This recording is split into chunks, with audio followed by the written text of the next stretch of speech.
warahmatullahi wabarakatuh. Waalaikumsalam warahmatullahi wabarakatuh. Bagaimana kabarnya anak-anak sekalian? Alhamdulillah luar biasa. Allahu Akbar. Ya, supaya belajar kita ada keberkahan dan kita diberikan pemahaman ilmu, marilah kita berdoa terlebih dahulu. Silahkan untuk dipimpin oleh KM Ibnu. Sebelum belajar, alangkah baiknya kita berdoa. Berdoa di dalam hati dimulai.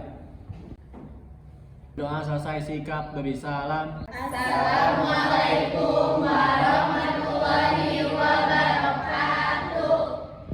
Setelah berdoa sebagai pembiasaan penumbuhan karakter kebangsaan, silahkan untuk dipimpin salah seorang untuk menyanyikan lagu wajib nasional. Jiwa raga kami beribu negeri, jiwa raga kami. Sebelum kita belajar, coba di antara kalian berdiri dulu. Kita cek kerapihan pakaian. Ya, tadi rapikan pakaiannya dan mejanya. Ingat bahwasannya kebersihan dan kerapian itu akan membuat pembelajaran kita terasa nyaman di kelas. Ya, Bapak cek kehadiran kalian untuk pertemuan hari ini.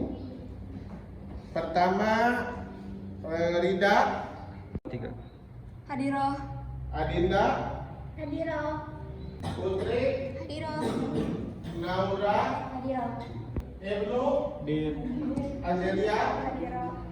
Adakah yang tidak hadir hari ini? Melia Pak, Kenapa Inan? sakit Pak. Ya, mudah-mudahan Ina yang lagi sakit kita doakan supaya cepat sembuh ya. Amin. Alhamdulillah kita ada di pertemuan di pembelajaran PAI hari ini. Kita akan belajar masih di materi pernikahan dalam Islam. Ini adalah materi terakhir di dalam materi aspek fikih pernikahan, yaitu kita akan pelajari mengenai pernikahan yang tidak sah dan kita kaitkan dengan Undang-Undang Perkawinan nomor 1 tahun 74 yang ada berlaku di negara kita Indonesia. Materi pernikahan tidak sah ini kita akan pelajari berdasarkan kompetensi dasar. Ada 4 kompetensi dasar, yaitu pertama meyakini kebenaran ketentuan pelaksanaan pernikahan berdasarkan syariat Islam. Yang kedua, menunjukkan sikap bersatu dan kebersamaan dalam lingkungan masyarakat sebagai implementasi ketentuan pernikahan dalam Islam. Di aspek pengetahuannya, 36 itu menganalisis dan mengevaluasi ketentuan pernikahan dalam Islam.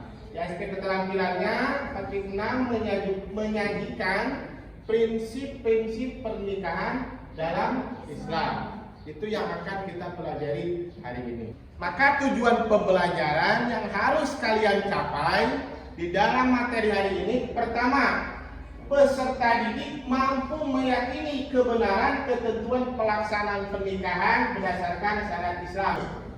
Dengan mengamati gambar, mengidentifikasi masalah, diskusi peserta didik mampu menjelaskan jenis-jenis pernikahan yang tidak sah berdasarkan syariat Islam dengan baik.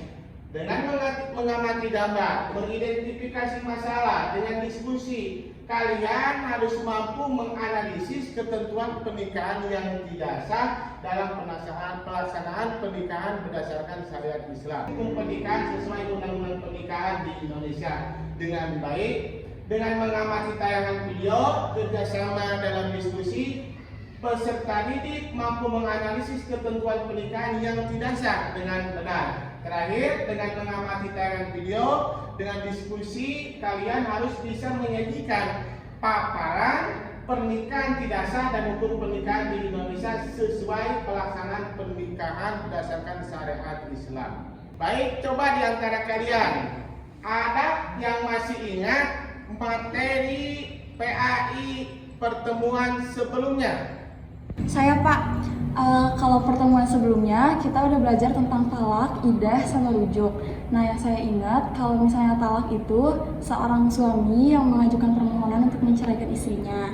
Nah, tapi kalau dalam pasal 66 ayat 1 Undang-Undang Nomor 7 1989, talak itu seorang suami yang beragama Islam yang akan menceraikan istrinya dan mengajukan permohonan ke pengadilan untuk melaksanakan sidang untuk menyaksikan ikrar talak.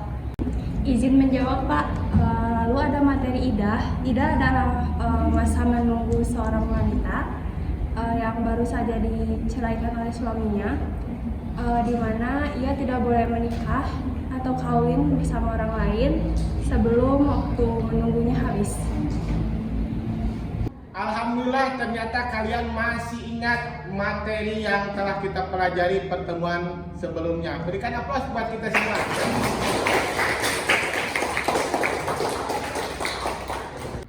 Ya, karena kita hari ini akan belajar tentang materi pernikahan tidak sah.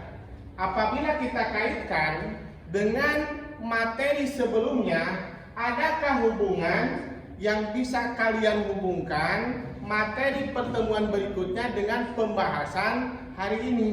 Ayo, di antara kalian siapa yang bisa menjelaskan? Ya Pak, pada materi sebelumnya kita telah mempelajari dan menganalisis dari pengertian talak, idah, rujuk, berikut dengan ketentuannya.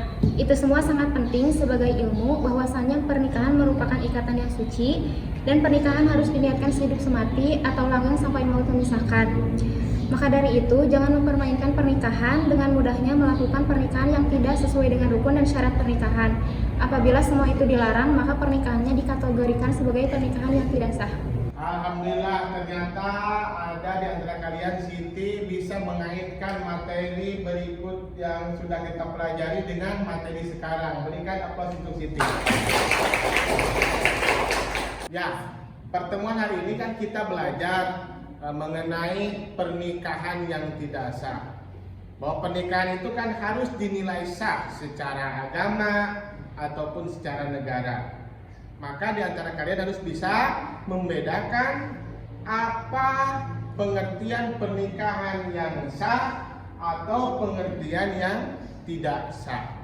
Izin bertanya Pak, saya masih bingung cara membedakan pernikahan yang dihukumi sah dan pernikahan yang dihukumi tidak sah. Coba di antara kalian ada yang bisa menjelaskan apa yang ditanyakan tadi oleh Adinda? Saya Pak, menurut pemahaman saya, perkawinan dihukumi sah apabila perkawinan tersebut dilaksanakan dengan memenuhi seluruh ketentuan yang diatur dalam peraturan agama. Perkawinan mengatakan perkawinan adalah sah apabila dilakukan menurut hukum masing-masing agamanya dan kepercayaannya. Dan kedua, tiap perkawinan dicatat menurut peraturan perundang-undangan yang berlaku.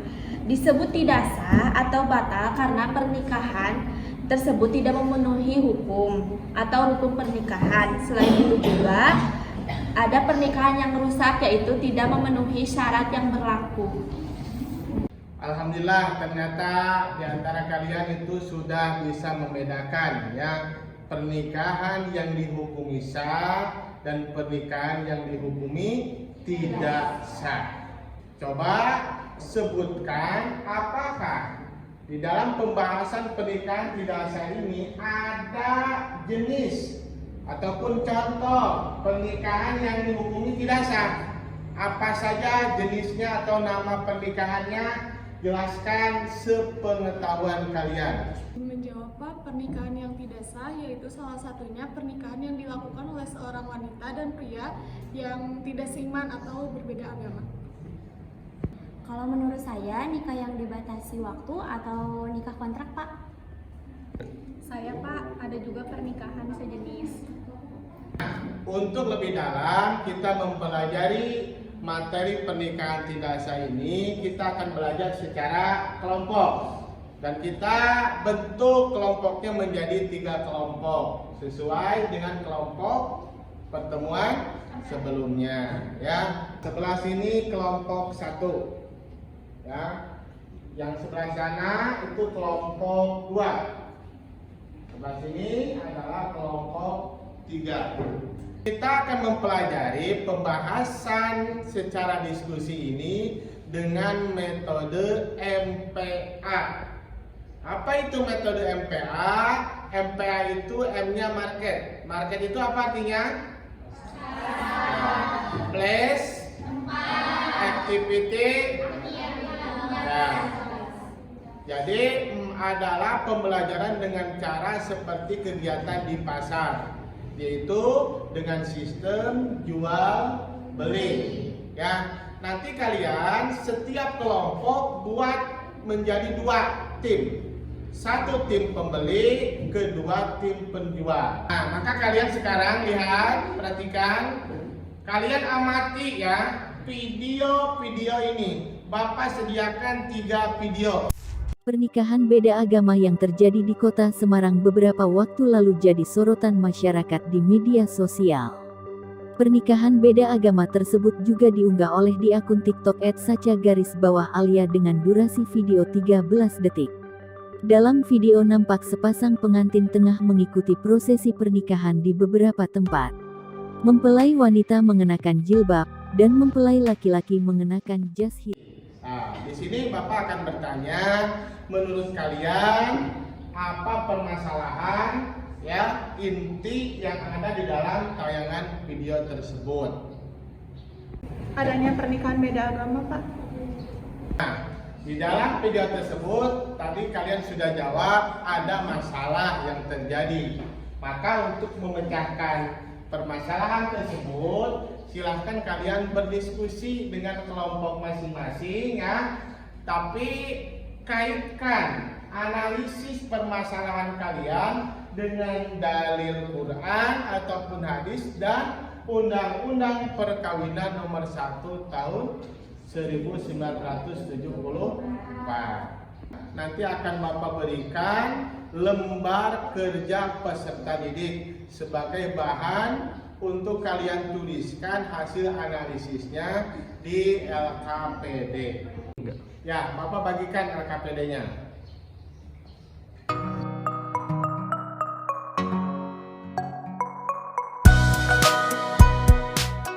Dari tayangan video ini, apakah bisa dilaksanakan pengantin seorang prianya beragama Kristen dan pengantin wanitanya beragama Islam? Apakah boleh dilaksanakan? Kalau menurut aku, kalau dilihat dari videonya dan dari materi dari minggu lalu juga kan, kalau pernikahan harus syarat dan hukumnya juga harus. Bagaimana, ada yang dianalisis masalahnya di sini? Ada Pak. Apa setiap pernikahan yang dilakukan hanya secara agama atau nikah itu dihukumi sah atau tidak ya? Tergantung niat dan sebabnya sih. Maksudnya gimana?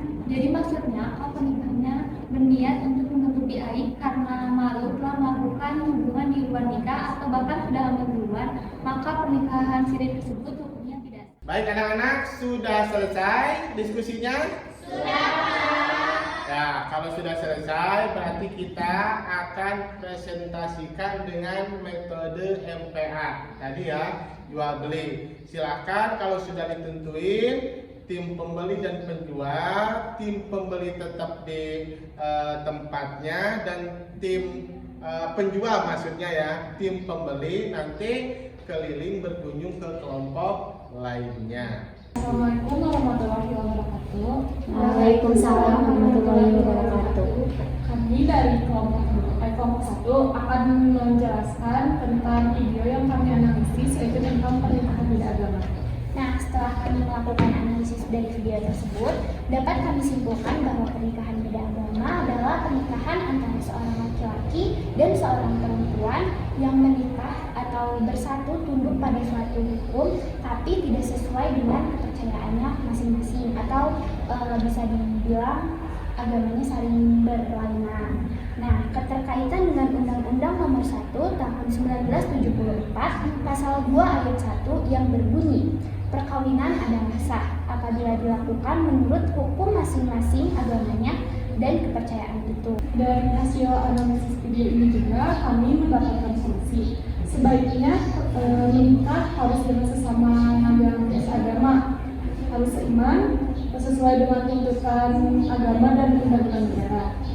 seharusnya juga bila mana mempunyai calon pasangan hendaknya menikah maka harus pindah agama terlebih dahulu, bukan sebaliknya dari kita pindah agama lain. Mungkin Sekarang kalian setelah kembali ke kelompok masing-masing, khusus ini untuk tim pembeli, karena sudah mendapatkan informasi dari kelompok lain, silahkan tim pembeli Berdasarkan kunjungan yang udah aku lakuin ke kelompok 2, nah nikah siri itu sah secara agama namun tidak sesuai dengan hukum negara sehingga dianggap ilegal berdasarkan Undang-Undang Nomor 1 Tahun 74. Nah terus dalam pasal 2 ayat 1 dan 2 Undang-Undang Nomor 1 1974, perkawinan itu harus sah secara agama dan juga harus sah secara hukum dan dicatat pejabat berwenang. Lalu solusi yang dikasih sama kelompok 2, seharusnya nikah itu harus dilakukan secara agama dan negara agar mendapat legalitas sebagai pasangan suami istri yang sah. Berarti kalau misalnya nikah siri itu cuma sah di mata agama tapi tidak di mata negara. Negara, karena ada pencatatan. Alhamdulillah, berarti kita sudah bisa melaksanakan analisis masalahnya dan presentasi dengan marketplace activity. Mudah-mudahan materi 3 video ini bisa semuanya kalian dapatkan hasil analisisnya sebagai bahan pembelajaran di dalam materi pernikahan yang tidak sah. Terakhir, kita simpulkan ya apa saja yang dapat kalian telah dapatkan dari pembelajaran hari ini. Ya, coba di antara kalian siapa yang bisa menyimpulkan materi kita hari ini? Saya Pak, kesimpulan yang saya dapat ambil dari materi hari ini yaitu pernikahan tidak sah. Pernikahan tidak sah jika salah satu syarat dan hukumnya tidak terpenuhi, maka pernikahan tersebut dikatakan tidak sah dan harus diulang. Ada beberapa pernikahan yang tidak sah menurut syariat yang telah kita diskusikan tadi. Apabila hukum yang telah dilakukan dan dicatat dalam undang-undang yang berlaku. Jika tidak ada dalam hukum dan undang-undang tersebut, pernikahan tersebut akan dikatakan tidak sah. Alhamdulillah, berarti ini kesimpulan yang disampaikan Syafi luar biasa ini ya. Berikan aplaus untuk Syafi ya. Setelah kita pelajari materi yang sudah banyak kita dapatkan ilmunya ya, bagaimana perasaan kalian setelah kita pelajari materi pernikahan tidak sah ini? Ya, banyak ilmunya? Banyak. Dan ini jadi bekal nanti kalian di masa kalian menjalani rumah tangga di dalam marigai pernikahan. Amin ya robbal. Amin. Sebelum kita akhiri pembelajaran, Bapak berikan post test supaya mengukur pemahaman kalian sejauh mana yang telah kita pelajari. Link post testnya ini supaya cepat Bapak share di KM, nanti sebar di grup, kalian kerjakan soal yang ada di Google Form tersebut.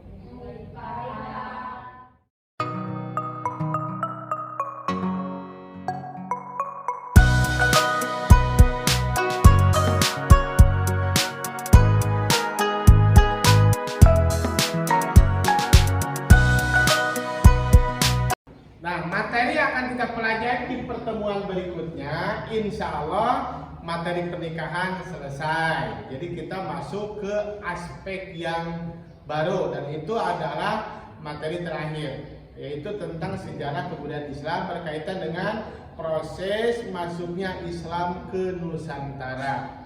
Mudah-mudahan kita semua diberikan kesehatan oleh Allah Ta'ala sehingga kita bisa bertemu di pertemuan berikutnya. Amin ya robbal alamin. Sebelum kita pulang ya, alangkah lebih baiknya kita akhiri pembelajaran dengan berdoa terlebih dahulu. Silahkan Ibnu untuk memimpin doa.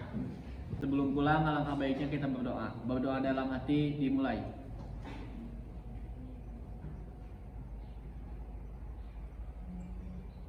Berdoa selesai, sikap beri salam. Assalamualaikum